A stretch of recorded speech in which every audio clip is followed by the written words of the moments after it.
This is Daily Armenia, CivilNet's daily news digest. Here's what you need to know today.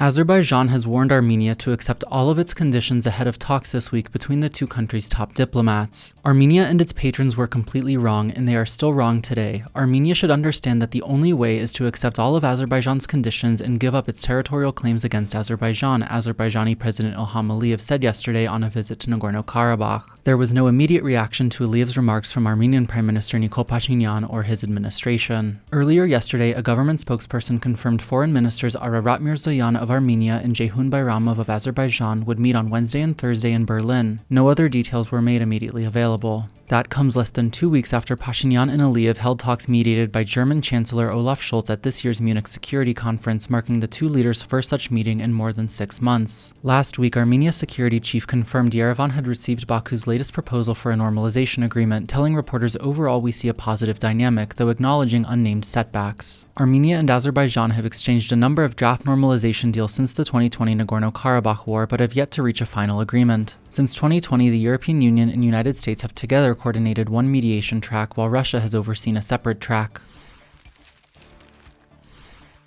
Also ahead of this week's normalization talks in Berlin, Germany has indicated it plans to continue to offer its mediation services to Armenia and Azerbaijan. That's according to lawmaker Elisabeth Winkelmeyer-Becker, the chair of the German Parliament's Legal Affairs Committee, who is leading a delegation of German lawmakers on a trip to Armenia and Azerbaijan this week. Winkelmeyer-Becker told reporters in Yerevan today she will certainly be raising the issue of Armenia's territorial integrity with officials in Baku later this week, while insisting she would not like to comment on the talks in advance. No other details were made immediately available.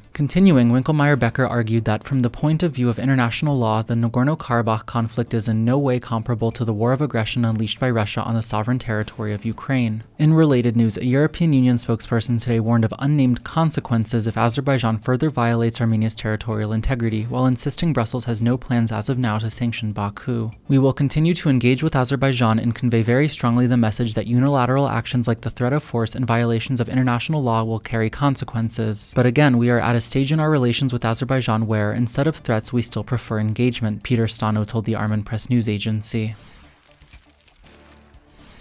Armenia's parliament speaker has said he would support a future government decision to remove Russian border guards from Yerevan's Zvartnots International Airport, where they have been stationed for more than 3 decades. I think it would be correct for them to leave, Alen Simonyan told reporters today, adding, "We will protect the borders of our country ourselves. I am not sure that they will protect the borders of our country. It has been proven several times that they have not protected us." Simonyan's remarks came less than a week after the local news site Factor reported Armenia plans to expel Russia's border guards from Zvartnots in the near future, citing an unnamed high-ranking Armenian government source. CivilNet has not independently verified that information, and Yerevan and Moscow have not commented publicly on the matter. Continuing, Simonyan doubled down today on Pashinyan's announcement last week that Armenia had frozen its participation in a Russian-led military alliance, telling reporters the Armenian authorities and I fully share the indignation, anger, and attitude of every Armenian citizen toward the CSTO. When asked if the country plans to formally leave the alliance, Simonyan refused to give a definitive answer, saying only, "We are waiting, let us see what happens." There was no immediate reaction from the Kremlin. Armenia's relations with Russia, its traditional security guarantor, have worsened dramatically in recent months, with anger and frustration mounting in Yerevan over what is seen as Moscow's unwillingness or inability to come to Armenia's defense in line with its treaty obligations.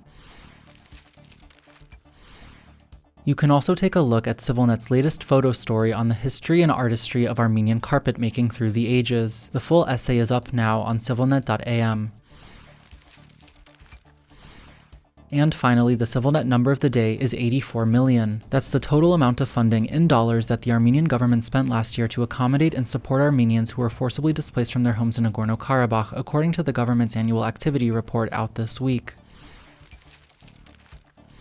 And as always, please follow CivilNet for the latest news and independent reporting from our contributors on the ground here in Armenia.